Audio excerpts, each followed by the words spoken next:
নমস্কাৰ, মই দীপক শৰ্মাই স্বাগতম জনাইছোঁ অসম লাইভ 24ৰ এই বিশেষ অনুষ্ঠানলৈ। আজি আমাৰ এই অনুষ্ঠানত অতি বিশেষ দুগৰাকী অতিথি আছে আৰু যিহেতু APSCৰ ফলাফল ইতিমধ্যে ঘোষণা কৰা হৈছে আৰু APSCৰ শেহতীয়া যি ফলাফলত অসমৰ ভিতৰতে প্ৰথম স্থান লাভ কৰা নিহাৰ ৰঞ্জন ডেকা আমাৰ সৈতে আছে। স্বাগতম জনাইছোঁ নিহাৰ ৰঞ্জন ডেকা। আৰু যিটো ইনষ্টিটিউটত তেওঁ কোচিং কৰিছিল তাৰ স্বত্বাধিকাৰী লগতে ফেকাল্টি চিন্ময় বৰদলৈ আমাৰ সৈতে আছে। স্বাগতম জনাইছোঁ দুয়োগৰাকী। ধন্যবাদ। এটা হেপী মুমেণ্ট দুয়োৰে বাবে। প্ৰথমতে মই চিন্ময়ৰ পৰা আৰম্ভ কৰিছোঁ। এই মুহূৰ্তৰ সকলোতে আটাইতকৈ চৰ্চিত নিহাৰ এই মুহূৰ্তৰ আটাইতকৈ যি চৰ্চিত নাম। প্ৰথম প্ৰশ্ন এজ ইউজুৱেল, কেনে লাগিছে? খুবেই ভাল লাগিছে। আজি ৰিজাল্টটো পাই বিৰাটেই হেপী। ঘৰত মা দেউতা ভণ্টি সকলোৱে হেপী। এতিয়াও মানে ৰেজিষ্টাৰ হৈহে আছে নিউজটো যে ইতিমধ্যে ৰেংক 1 পাবলৈ সক্ষম হৈছোঁ। খুবেই ভাল লাগিছে। ভাল লগাটো অকণ ফুটি উঠা নাই? চোকা ল'ৰা ছোৱালীবিলাক খুব চিৰিয়াছ হৈ থাকে নেকি? নে নাৰ্ভাছনেছ অকণমান আছে নেকি? তেনেকুৱা বুলি নহয়, নাৰ্ভাছ হোৱা বুলি মই নকওঁ, কিন্তু যিহেতু আজিৰ ৰিজাল্টটো পালোঁ, গতিকে সেই গোটেই যোনটো হেপিনেছ আছে সেইটো নিজৰ ভিতৰত লাহে লাহে ইমবাইব হৈ আছে। গতিকে সেইটো ফুটি উঠিব নিশ্চয়। উই কেন চে APSC দিয়াৰ যিটো সপোন সৰুতে ডেফিনেটলি বহু স্কুলত পঢ়ি থাকোঁতে বহুতৰে জন্ম হয় বা কম্পিটিটিভ এক্সাম মই APSC বুলি নকওঁ।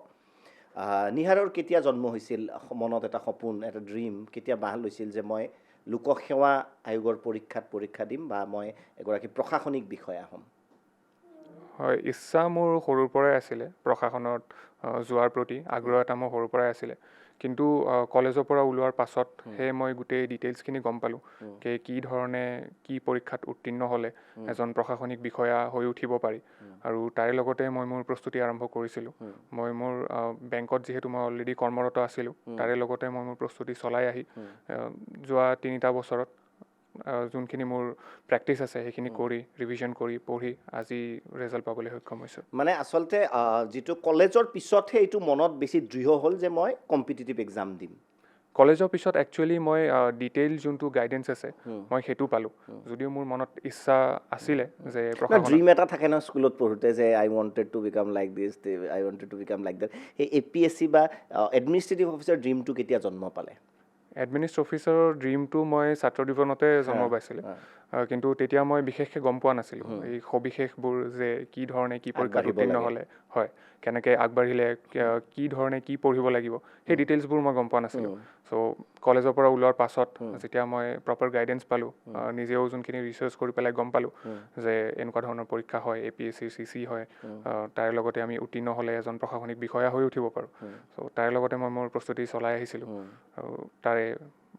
ৰিজাল্ট। মই আপোনাৰ ওচৰতো আহিম, কিন্তু আৰু এটা মই আপোনাৰ পৰা জানিব বিচাৰিম যে যিহেতু বেংকত কৰ্মৰত আছে বুলি ক'লে, হয়,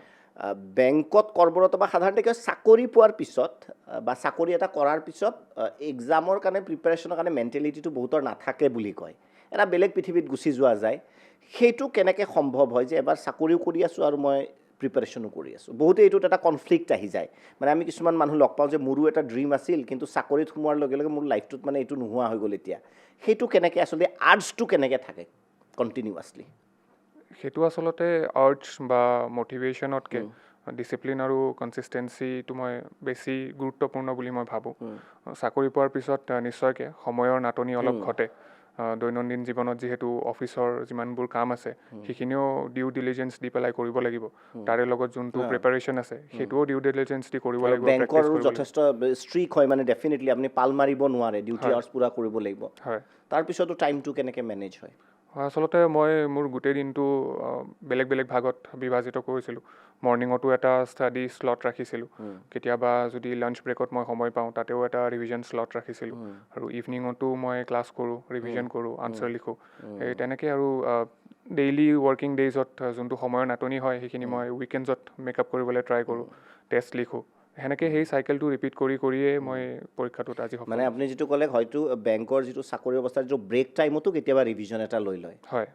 মানে আচলতে সফলতা এনেই নাহে, you need to pay a price for this, নহয় জানো? Sacrifice is necessary. বিশ্বাস কৰেনে? হয়, ছেক্ৰিফাইচ লাগিব, কনচিষ্টেঞ্চি লাগিব, নিৰন্তৰভাৱে লাগি থাকিব লাগিব, তেতিয়াহে সফল হোৱাৰ যোনটো চান্সেছ থাকে সেইখিনি বাঢ়ে।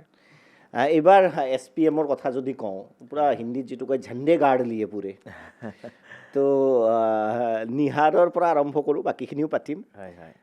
এগৰাকী টিচাৰ হিচাপে মই টিচাৰ হিচাপে কুৱেশ্যনটো কৰিছোঁ মই I will come to the latter part যেতিয়া নিজৰ ষ্টুডেণ্ট এগৰাকী অসমৰ ভিতৰত APSCত হাজাৰ হাজাৰ লাখ লাখ ল'ৰা ছোৱালীৰ ড্ৰিম ফাৰ্ষ্ট যেতিয়া হয় ফিলিংটো কেনেকুৱা হয় ফিলিংটো খুব মানে কালিতো খবৰটো পাই পেলাই খুব ইম'শ্যনেলে আমাৰ মানে হৈ গৈছিলে চব কাৰণ প্ৰত্যেকজন ছাত্ৰ ছাত্ৰীৰ লগতে আমি লাগি থাকোঁ বা তেওঁলোকৰ যিটো জাৰ্ণি সেইটো আমি নিজৰ চকুৰে দেখা পাই থাকোঁ যে তেওঁলোকে কৰি আছে এতিয়া কোনো প্ৰথম হ'ব বুলিতো আগতে গম পোৱা নাযায় আমি নিজৰ কৰিবলগীয়াখিনি কেৱল কৰি থাকিব পাৰোঁ তেওঁলোকক কৈ থাকিব পাৰোঁ যে কি কৰিব লাগে কি কৰিব নালাগে আৰু তাৰ পাছত কৰি কৰি কৰি আমি কৰিবলগীয়াখিনি কৰি হঠাৎ যেতিয়া এনেকুৱা এটা ফলাফল পাই যাওঁ তেতিয়া মানে আমাৰ লাগে যে গোটেই বছৰটো বা যিমান আমি সকলোৱে লাগি আছোঁ সেই গোটেই কষ্টখিনি যেন সাৰ্থক হৈ গ'ল মানে গতিকে খুব ভাল লাগে এটা বুজাব নোৱাৰা এটা যিটো অনুভৱ আউট অফ 288 নিয়াৰলি 260 আপোনালোকৰ নহয় জানো আমাৰ এৰাউণ্ড 249 মান 249 মানে তথাপিও মোটামুটি আপোনালোকে গোটেইখিনিয়ে আপোনালোকৰ ফালৰ পৰা পাইছে এইটো কি আচলতে কিবা এক্সট্ৰা ভাইটামিন দিয়া হয় নেকি নহয় তেনেকুৱা নহয় আচলতে আমি এইটো চাগে ৰেকৰ্ড হয় মষ্ট প্ৰবেবলি এইটো ৰেকৰ্ড হয় অসমৰ যি কি ইনষ্টিটিউটৰ পৰা এটা পৰীক্ষাত ইমান সংখ্যক একেলগে পোৱাটো মই ভাবোঁ এটা ৰেকৰ্ড হয় মই জনাত অন্তত নাই officially I don't know anyways আচলতে ৰিজাল্টটো প্ৰডিউচ হয় আমাৰ যোনটো আমি প্ৰচেছ ফ'ল' কৰোঁ সেইটোৰ পৰা মানে ৰিজাল্টটো তেতিয়াহে আহিব যেতিয়া আমি তাৰ আগৰ কামখিনি নিয়াৰিকৈ কৰি যাওঁ গতিকে SPMত আমি ফ'কাছ কৰোঁ প্ৰচেছটোৰ ওপৰত যে ক্লাছ সদায় হ'বই লাগিব ৰিভিজন হ'বই লাগিব প্ৰিলিমছৰ আগত ক্ৰেছ কৰ্চত তেওঁলোকক ৰিভাইজ কৰাবই লাগিব উইকলি টেষ্ট হ'বই লাগিব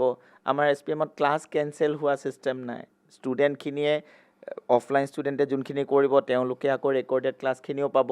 আৰু নিয়মীয়াকৈ আমি যিখিনি আমি জানো যে এইখিনি কৰিবই লাগিব এজন ষ্টুডেণ্টে নিজকে সাজু কৰিবৰ কাৰণে তাৰ পিছতো কোনো নিশ্চয়তা নাই কাৰণ কম্পিটিশ্যন ইজ ভেৰি টাফ গতিকে সকলো কৰাৰ পিছতো কোনোবা চিলেক্ট নহ'ব পাৰে সেইটো আমাৰ হাতত নাই আমাৰ কথা হ'ল যে আমি যিখিনি জানো যে কৰিব লাগিব সেইখিনি যাতে আমি তেওঁলোকক কিন্তু নিহাৰৰ দৰে ষ্টুডেণ্ট যিয়ে জবো কৰি আছে মই সেই কথাটো সেইকাৰণে বাৰে বাৰে আহি আছোঁ যে আপুনি যদি চব বাদ দি প্ৰিপেৰেশ্যন কৰে মই ভাবোঁ টু চাম এক্সটেণ্ট অকণমান ইজি নহয় ঠিক তথাপি ৰিলেক্সড হোৱা যায় তাকো বেংকৰ জব এটা কৰি থকাৰ পিছত আপোনালোকে কেনেকৈ সেইটো কঠিন হয় মানে সেইটোৱে মই কৈছোঁ যে নিহাৰৰ যোনটো আজি সফলতা বহুতৰ কাৰণে ই এক অনুপ্ৰেৰণা কাৰণ বহুতো কৰ্মৰত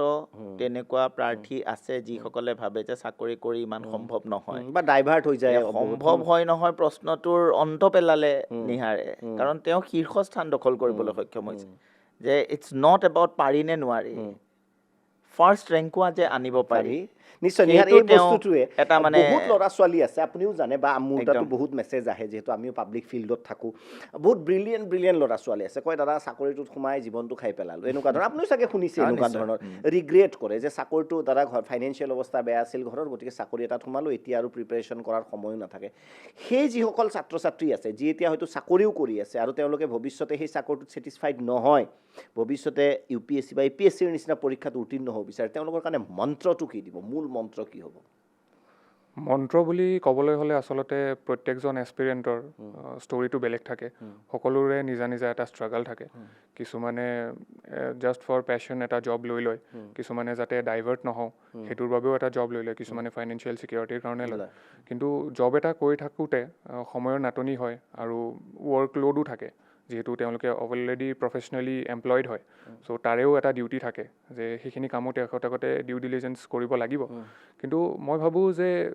যোনবোৰ এক্সপিৰিয়েঞ্চ আছে স্পেচিয়েলি ৱৰ্কিং প্ৰফেচনেলছসমূহ তেওঁলোকে যদি সৰুকৈও আৰম্ভ কৰে start small take baby steps আপোনাৰ যদি দিনত 5 ঘণ্টা পঢ়িবলৈ সময় নাই আপুনি 3 ঘণ্টা পঢ়ক 3 ঘণ্টা সময় নাই আপুনি 1 ঘণ্টা পঢ়ক আধা ঘণ্টা পঢ়ক এটা চেপ্টাৰ পঢ়িব সময় নাই আপুনি এখন পেজ পঢ়ক সেনেকৈ আৰম্ভ কৰক এটা সময়ত গৈ পেলাই আপোনাৰ স্পীডো বাঢ়ে আপোনাৰ কনচেপ্টছখিনিও ক্লিয়াৰ হৈ উঠে আপুনি যেতিয়া সময় পায় আপুনি তেতিয়া মানে পঢ়ক কণ্টিনিউটিটো ৰাখিব লাগিব পঢ়াৰ যিটো আপুনি কৈছে নহয় জানো হয়। কণ্টিনিউটিটো পঢ়িবলৈ 1 ঘণ্টাই পঢ়ক হয় অফিচ যোৱাৰ আগত পঢ়ক পিছত পঢ়ক ব্ৰেক টাইমত কণ্টিনিউটিটো থাকিব লাগিব কাৰেক্ট অকণমান যদি আমি কাৰণ বহুতে জানিব বিচাৰিব যদি মই একাডেমিক বেকগ্ৰাউণ্ডটো যদি সুধোঁ অকণমান ডিটেইলছত স্কুলিঙৰ পৰা আৰম্ভ কৰি বৰ্তমানলৈকে অকণমান যদি কৈ দিয়ে নিহাৰে মই আচলতে মেট্ৰিক পৰীক্ষা দিছিলোঁ 2015ত চাউথ পইণ্ট স্কুলৰ পৰা বৰ্ষাপাৰা আৰু তাৰে পাছত মই হায়াৰ ছেকেণ্ডেৰী ৰিজাল্ট কেনেকুৱা আছিল অভাৰঅল যদি কওঁ একজেক্টটো নক'লেও কথা নাই বা এতিয়াতো ক'লেও কথা নাই গৰ্বিত কেনেকুৱা আছিল ৰিজাল্ট মানে বহুতে কয় হয় যে মেট্ৰিকত একদম 90 এবভ 95 এবভ পালেহে এনেকুৱা পৰীক্ষাত ক্ৰেক কৰা সহজ হয় গতিকে কিছুমানৰ এনেকুৱা উদাহৰণ আছে মেট্ৰিকত ছেকেণ্ড থাৰ্ড ডিভিজন পায়ো গৈ কিনে ক্ৰেক কৰে আপোনাৰ অকণমান যদি আপুনি বেয়া নাপায় যদি ক'ব বিচাৰে চ' ডেট আদাৰ্ছ কেন গেট ইনস্পিৰেশ্যন হয় স্কুলীয়া জীৱনত বা কলেজীয়া জীৱনত মই এনেকুৱা আউটষ্টেণ্ডিং ষ্টুডেণ্ট নাছিলোঁ বাট ঠিক ঠাক মাৰ্কছ পাবলৈ সক্ষম হৈছিলোঁ 80%ৰ ওচৰা ওচৰি তেনেকুৱাকৈ হয় আৰু হায়াৰ ছেকেণ্ডেৰীটো মোটামুটি সেনেকুৱাই আছিলে ছায়েন্সত আছিল নে আৰ্টছত আছিল ছায়েন্সত আছিলে ছায়েন্সত আছিল হয় তাৰপিছত মই ইঞ্জিনিয়াৰিং কৰিলোঁ আছাম ৰয়েল গ্লোবেল ইউনিভাৰ্চিটিৰ পৰা 2021 বেটছ চিভিল ইঞ্জিনিয়াৰিং তাতেও মোৰ এৰাউণ্ড 75.8% মান আছিল আৰু তাৰে পাছত মই 2022ৰ পৰা HDFC বেংকত কৰ্মৰত হৈ আছিলোঁ আৰু আজি এইটো প্ৰশাসনিক যোনটো এক্সাম আছে APSC তাতে চিলেক্ট হৈছোঁ মানে স্কুলিঙত বা HSত ধৰক 80ৰ আশে পাশে আপুনি আছিলে হয় তাৰপিছত আপুনি ইঞ্জিনিয়াৰিঙত গ'ল হয়। ইঞ্জিনিয়াৰিংটো অকণ এইফালে যায় প্ৰশাসনিক বিষয়টো অলপ এইফালে যায় হয় কম্বিনেশ্যনটো কেনেকৈ লয় আপুনি আচলতে মই সেইটোও পাৰ্ট অফ দ্য জাৰ্ণি বুলি ভাবোঁ কাৰণ এখন প্ৰশাসনিক বিষয়া হিচাপে বিভিন্ন জেগাত গৈ পেলাই বিভিন্ন ধৰণৰ কাম কৰিবলগীয়া হ'ব পাৰে চ' চব বিষয়তে তেখেতৰ যদি অলপ প্ৰেক্টিকেল নলেজ থাকে এজন বিষয়াৰ তেখেতে খুব ভালদৰে নিজৰ ডিউটি ডিscharge কৰিব পাৰিব অকল ইঞ্জিনিয়াৰিং বুলিয়ে নহয় আৰু বহুতো ছাবজেক্টছ পঢ়োৱা হয় ইঞ্জিনিয়াৰিঙত আমি বায়'লজিও পঢ়িছিলোঁ চ' সেনেকুৱা ছাবজেক্টছবোৰৰো মানে এক্সপ'জাৰ এটা পাই গ'লে এটা মাল্টি ডাইমেনশ্যনেল পাৰ্চনেলিটি এটা ডেভেলপ হয় আৰু সেইটো এজন প্ৰশাসনিক বিষয়া হিচাপে অত্যন্ত জৰুৰী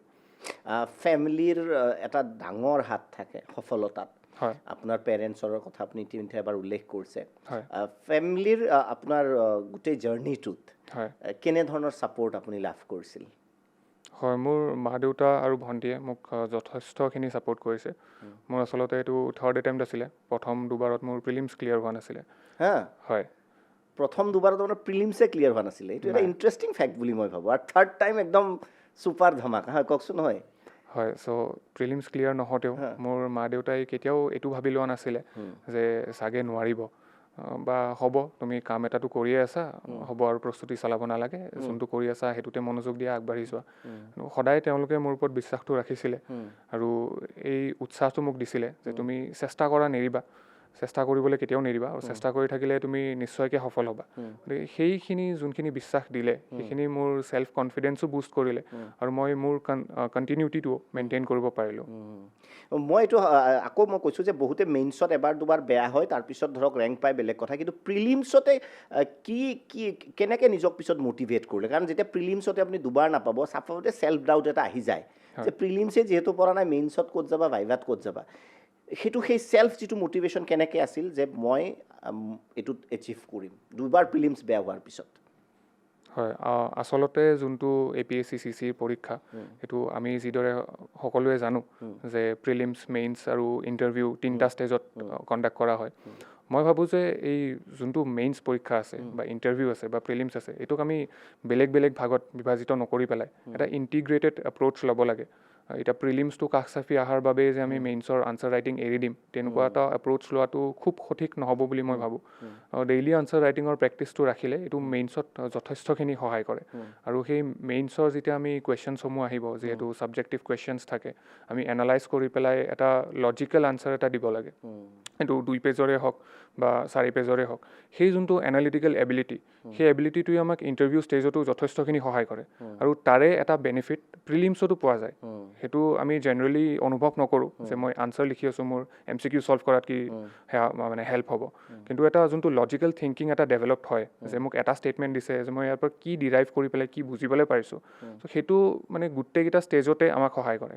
চ' এটা ইণ্টিগ্ৰেটেড এপ্ৰ'চ ৰাখিলে গোটেইকেইটা ষ্টেজত সহায় ছেকেণ্ড বাৰত যেতিয়া প্ৰিলিমছত ৰোল নাম্বাৰটো নাহিল হয় মনত আছে নে অকণমান কেনেকুৱা ফিল হৈছিল হয় আচলতে যেতিয়া প্ৰিলিমছৰ ৰেজাল্ট ওলাইছিলে মই দুয়োবাৰে অফিচতে আছিলোঁ অফিচতে মই গম পাইছিলোঁ যে মোৰ এইবাৰো প্ৰিলিমছত মই বিফল হ'লোঁ কিন্তু ছেকেণ্ড টাইমত মই সিমান ভাঙি পৰা নাছিলোঁ এটা ক্ষণৰ বাবে অলপ হতাশ হৈ পৰিছিলোঁ যে ইমান চেষ্টা কৰাৰ পাছতো প্ৰিলিমছ ক্লিয়াৰ নহ'লে কিন্তু মই নিজকে ডাঠি লৈছিলোঁ যে এইবাৰ মই আৰু ভালকৈ প্ৰস্তুতি চলাম আৰু মোৰ এটেম্পটো দিম আৰু তাৰে পিছদিনাৰ পৰাই মই আকৌ মেইনছ ইণ্টিগ্ৰেটেড যোনখিনি যিহেতু মোৰ হাতত সময় আছিলে প্ৰিলিমছ ক্লিয়াৰ নোহোৱাৰ বাবে মই মেইনছ অৰিয়েণ্টেড প্ৰিপাৰেশ্যন আকৌ ষ্টাৰ্ট কৰি দিছিলোঁ মানে ৰিজাল্ট বেয়া হোৱা বুলি গম পাই নেক্সট ডেৰ পৰা আকৌ আৰম্ভ মানে কোনো ৰৈ যোৱা নাই গতিকে যিটো কোৱা হয় দৰ্শকসকলক যে কৃতকাৰ্যতাৰ মূল চাবিকাঠি অৰ্থাৎ ৱেন উই ফেইল আমি যেতিয়া ফেইল কৰোঁ আচলতে আমি এটা লেচন পাওঁ যে এইটো ৰাস্তাইদি গ'লে নহ'ব ৰাস্তাটো অকণমান চেঞ্জ কৰিব লাগিব বা অকণমান মডিফাই কৰিব লাগিব গতিকে যদি বিফলতা আহে নিৰাশ নহ'ব আৰু নিহাৰ মই ভাবোঁ is the perfect example of that প্ৰিলিমছত বেয়া হোৱাৰ কথাটো মই সেইটো আপোনাৰ পৰা জানিম যিহেতু আপুনি এগৰাকী টিচাৰ প্ৰিলিমছত যেতিয়া দুবাৰ বেয়া হয় ছাত্ৰ ছাত্ৰীৰ মানসিকতাটো কেনেকুৱা হয় বহুতে বাদ দি দিয়ে চাগে তেনেকুৱা ল'ৰা ছোৱালীও আপুনি পাইছে যে দুবাৰ প্ৰিলিমছটো ক্লিয়াৰ হ'লে তেওঁলোকে এটা সাহস পায় যে প্ৰিলিমছটো হৈছে গতিকে অহাবাৰ হয়তো মেইনছটো হ'ব মেইনছটো যদি এইবাৰ নহ'লেও যে ঠিক আছে প্ৰিলিমছটো হোৱাৰ পিছত তেওঁলোকে এটা কনফিডেঞ্চ পায় কিন্তু মই ভাবোঁ যে নিহাৰৰ এই কথাটোৱেও বহুতো ছাত্ৰ ছাত্ৰীক সাহস দিব এইবাৰ প্ৰিলিমছ হ'বলৈ গৈ আছে প্ৰিলিমছত বিফল হ'লে এতিয়াৰ পৰা ছাত্ৰ ছাত্ৰীয়ে নিহাৰ ৰঞ্জন ডেকাৰ কথা ভাবিব যে হওক এবাৰ ক্লিয়াৰ নহ'লে কি হ'ল তেখেতেতো দুবাৰ নোহোৱাৰ পিছতো ফাৰ্ষ্ট ৰেংক পাইছে গতিকে তেওঁৰ এই জাৰ্ণিটো বহুতৰ কাৰণে সাহস হৈ থাকিব যেতিয়া তেওঁলোকে দেখিব যে প্ৰিলিমছ ক্লিয়াৰ হোৱা নাই আৰু এটা কথা মই ইয়াতে কওঁ যে প্ৰিলিমছ মেইনছ ইণ্টাৰভিউ তিনিওটা পৰীক্ষাৰ যোগেদি এজন মানুহৰ ব্যক্তিত্বৰ তিনিটা বিশেষ দিশ আচলতে মূল্যায়ন কৰিবলৈ চেষ্টা কৰা হয় প্ৰিলিমছ যদিও প্ৰিলিমিনাৰী হয় বা সেই মাৰ্কছটো আমাৰ ফাইনেল মাৰ্কছত এড নহয় কিন্তু কেতিয়াবা প্ৰিলিমছ ক্লিয়াৰ কৰাটো বেছি ডিফিকাল্ট হৈ যায় কাৰণ বহুত ডাইচি হয় অনিশ্চয়তা বহুত থাকে নিহাৰৰ ক্ষেত্ৰতো মোৰ এনেকুৱা লাগে যে তেওঁ যোৱাবাৰ প্ৰিলিমছ ক্লিয়াৰ হ'লে যোৱাবাৰো তেওঁ টপ ৰেংকে পালে হয় প্ৰিলিমছটো হয়তো অলপমানত থাকি গ'ল কিন্তু মেইনছৰ কাৰণে তেওঁ সেই বছৰো হয়তো সম্পূৰ্ণৰূপে তেওঁ প্ৰস্তুত আছিল কিছুমানৰ প্ৰিলিমছটো কিয় ক্লিয়াৰ নহয় যদিও তেওঁলোক প্ৰিলিমছটো অবজেক্টিভ মেইনছত হৈছে যে ছাবজেক্টিভ এতিয়া কিছুমানৰ তেনেকুৱা থাকে যে অবজেক্টিভ কুৱেশ্যনত আমি জানো বা নাজানো তাতে নেগেটিভ মাৰ্কিং থাকে তাতে বহুত সেই 100টা যে প্ৰশ্ন আহে তাতে হয় আমি জানো নহয় আমি নাজানো মেইনছত কি হয় যে আমি ছাবজেক্টিভ এনচাৰ লিখোঁ য'ত শুদ্ধ অশুদ্ধ নাই কাৰোবাৰ এনচাৰটো বেছি ভাল হ'ব পাৰে কাৰোবাৰ কম হ'ব পাৰে কাৰো ভুল বা কাৰো মানে শুদ্ধ তেনেকুৱা নহয় গতিকে মেইনছত এনালাইটিকেল স্কিলটোৰ বেছি মানে ব্যৱহাৰ হয় বা তাতে কুৱেশ্যনবিলাকত তেওঁলোকে যিটো তেওঁলোকে ভাবে সেইটো প্ৰকাশ কৰিবলৈ আৰু বেছি সুবিধা হয় কিন্তু প্ৰিলিমছটো খুব মানে ডাইচি এইকাৰণে হয় যে তাতে হয়তো আমি জানাটো আহিব লাগ ভাল থাকিলে আহিব নহ'লে নাহিব কেতিয়াবা কাট অফ হাই হ'ব কেতিয়াবা ল' হ'ব গতিকে অলপ সময়ত কেতিয়াবা মানে কিছুমান ভাল ষ্টুডেণ্ট থাকি যায় কিন্তু তেখেতৰ ভাল কথাটো হ'ল যে তেখেতে মেইনছ অৰিয়েণ্টেড প্ৰিপাৰেশ্যনটো কিন্তু চলাই আছিলে প্ৰিলিমছ নাই হোৱাৰ কাৰণে এনেকুৱা নহয় যে নাই মই অকল প্ৰিলিমছৰ কাৰণে পঢ়িম তাৰপিছতে হ'লেহে মেইনছ পঢ়িম চাগে আপুনি মোতকৈ ভালকৈ জানিব যে প্ৰিলিমছ মই প্ৰিপেয়াৰ কৰিলোঁ প্ৰথমতে সেইটো পাছ কৰিলোঁ তাৰপিছত মেইনছ তেনেকুৱাও বহুতে কৰে একেবাৰে মানে শুদ্ধ ষ্ট্ৰেটেজি নহয় আমি সদায় প্ৰিপাৰেশ্যন মেইনছ অৰিয়েণ্টেডেই কৰিব লাগে তেখেতে যেনেকৈ ক'লে যে আমি যেতিয়া মেইনছৰ কাৰণে প্ৰিপাৰেশ্যন আমি চলাওঁ তেতিয়া তাৰ যোগেদি প্ৰিলিমছৰ কাৰণেও আমাৰ হৈ যায় কিন্তু আমি যদি কেৱল প্ৰিলিমছ অৰিয়েণ্টেড প্ৰিপাৰেশ্যন কৰোঁ সেইটোৱেদি আমাৰ মেইনছৰ কাৰণে নহয়গৈ গতিকে প্ৰথম দিনাৰ পৰা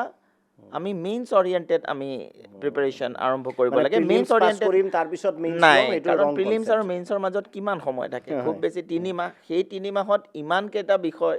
পঢ়ি শেষ কৰি এনচাৰ ৰাইটিং প্ৰেক্টিছ কৰা ইটছ নট পচিবল আৰু সেইকাৰণে তেওঁ যোনটো এপ্ৰ'চ লৈছে সেই এপ্ৰ'চটোৱে সকলোৱে লোৱা উচিত মই ভাবোঁ এই নিহাৰৰ এই যিখিনি জাৰ্ণি আছে যথেষ্ট এটা এক্সাম্পল ছেট কৰে বহু ক্ষেত্ৰত মই কৈছোঁ প্ৰথম কথা যে ৱৰ্কিং প্ৰফেশ্যনেল বেংকৰ চাকৰি যিটো মানুহে কয় যে ইমান ষ্ট্ৰেছফুল সময় নাপায় সেই চাকৰিটো কৰি তেখেতে ফাৰ্ষ্ট ৰেংক আনিছে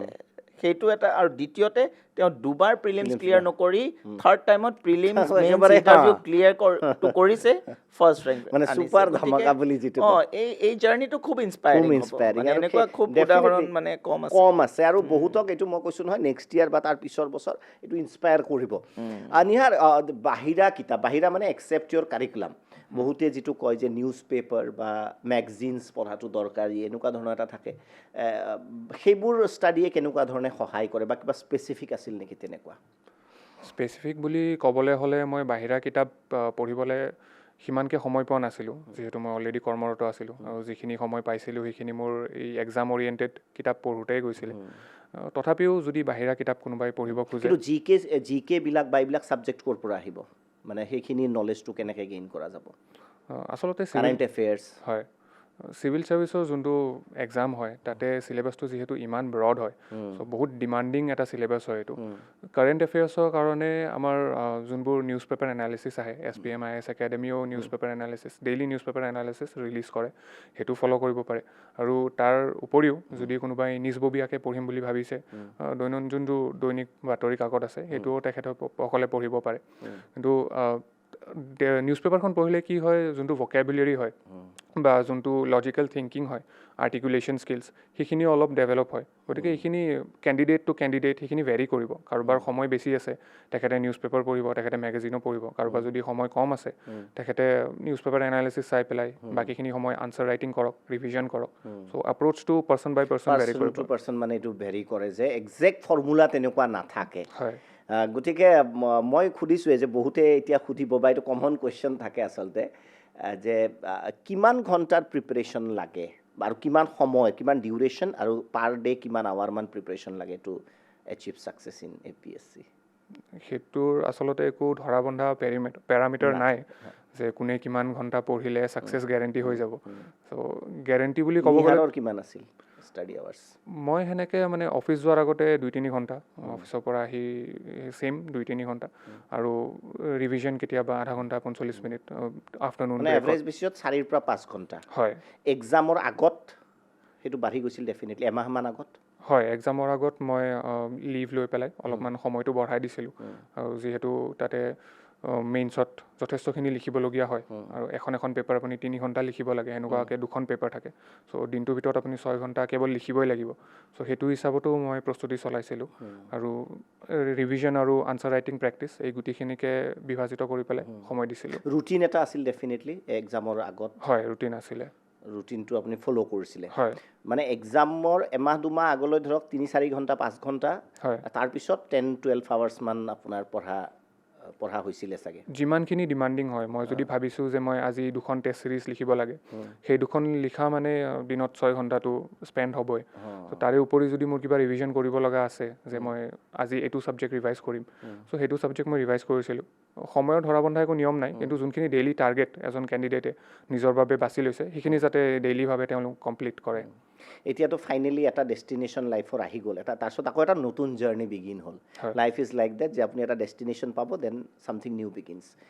এডমিনিষ্ট্ৰেটিভ অফিচাৰ বুলি ক'লে কেৱল এনেকুৱা নহয় যে ফাইলত বহি চহী কৰিব এচি ৰুমত বহি থাকিব এটা ছ'চিয়েল ৰেছপনচিবিলিটিও মানুহৰ থাকে বা এটা মানুহে আশা কৰে কাৰণ সমাজৰ একদম দুখীয়াৰ পৰা দুখীয়া বা ডাউন ট্ৰডেন যিজন মানুহ আছে তেওঁ যাতে এটা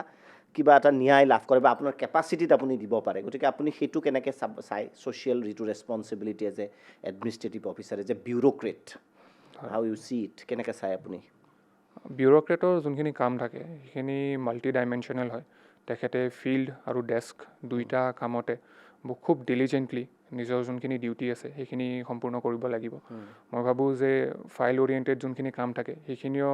যথেষ্ট পৰিমাণে গুৰুত্বপূৰ্ণ তাৰে লগতে ফিল্ডৰ যোনখিনি কাম থাকে মানুহৰ যোনখিনি দৈনন্দিন সমস্যা থাকে সেইখিনিকো তেওঁ নিজববীয়াকৈ বুজ ল'ব লাগিব আৰু তাৰে একৰ্ডিং তেওঁ কাম কৰি যাব লাগিব যাতে সকলোৰে লাভ হয় এই গোটেই এক্সামটোৰ ক্ৰেক কৰাৰ পাছত যোনটো মেইন মটিভ আছে যে ৰাইজক সেৱা আগবঢ়োৱা আৰু গোটেই ৰাজ্য বা দেশক আগবঢ়াই লৈ যোৱা সেই উদ্দেশ্যৰে যিহেতু ছাত্ৰ ছাত্ৰীসকলে এইটো পৰীক্ষাত বহে গতিকে সেই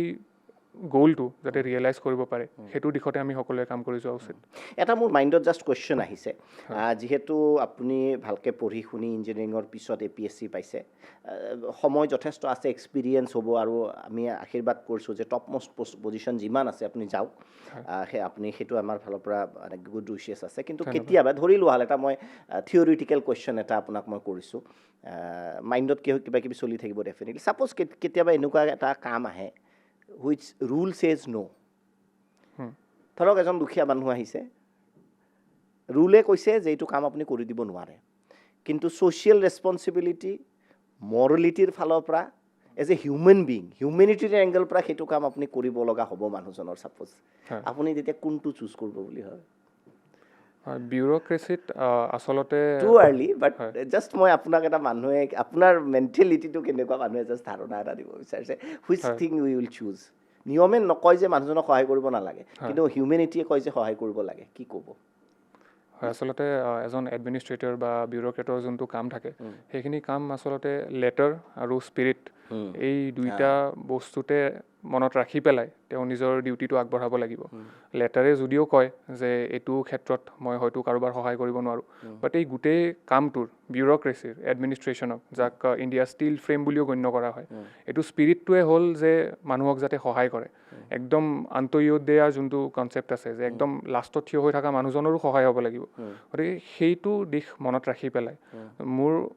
কেপাচিটিত যিমানখিনি সহায় থাকে, মোৰ ছিনিয়ৰ্ছক ইনফৰ্ম কৰিয়ে হওক, তেওঁলোকৰ ডিউ ডিলিজেঞ্চ বা পাৰ্মিশ্যন লৈ পেলাই হওক, মই নিজৰ সেৱা নিশ্চয়কৈ আগবঢ়াম। মই ভাবিছোঁ অকণমান কিবা APSC ইণ্টাৰভিউৰ নিচিনাহে হৈছে।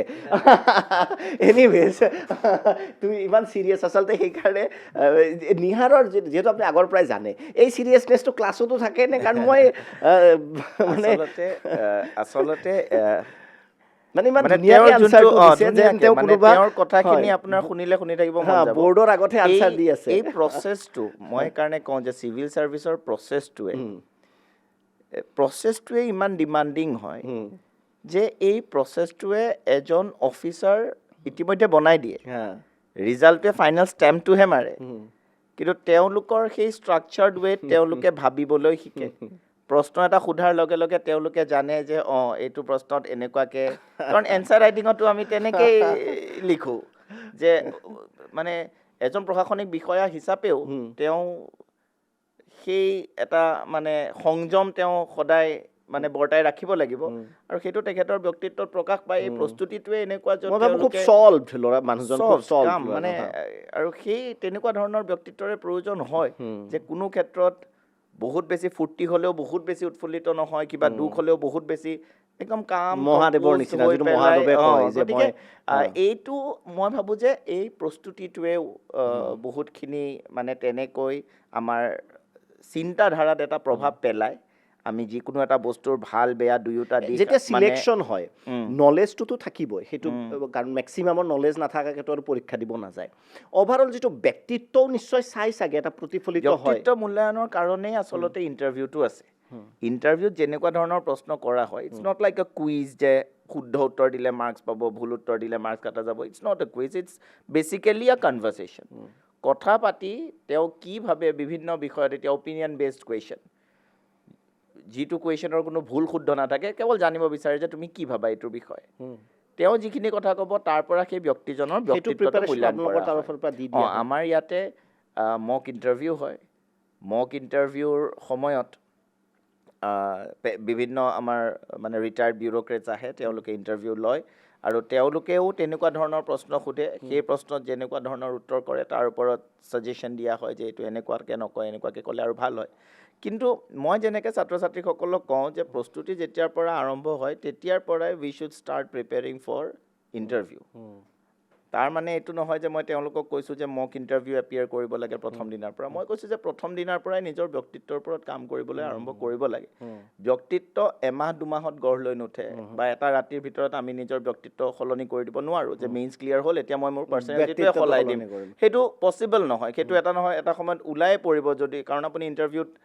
অনেষ্ট নহ'লে পেনেলিষ্টসকলৰ কিমান এক্সপেৰিয়েঞ্চ, তেওঁলোকে দুটা কথাত ধৰা পেলাব যে আপুনি প্ৰকৃততে কি হয়। গতিকে প্ৰথম দিনাৰ পৰাই মই কওঁ যে আমি ব্যক্তিত্বৰ ওপৰত কাম কৰিব লাগে আমি আমাৰ আচাৰ ব্যৱহাৰ আচৰণত আমি সেইটো লক্ষ্য ৰাখিব লাগে যে মোৰ আচৰণ এজন উচ্চপদস্থ বিষয়াৰ আচৰণ হ'ব পাৰেনে যদি নোৱাৰে তেনেহ'লে সলনি হওক ক'ৰবাত কাজিয়া লাগি আছে গৈ পেলাই আপুনিও সোমাই গ'ল মানুহক উচতনি দিব লাগিলে ত' ডেট কাইণ্ড অফ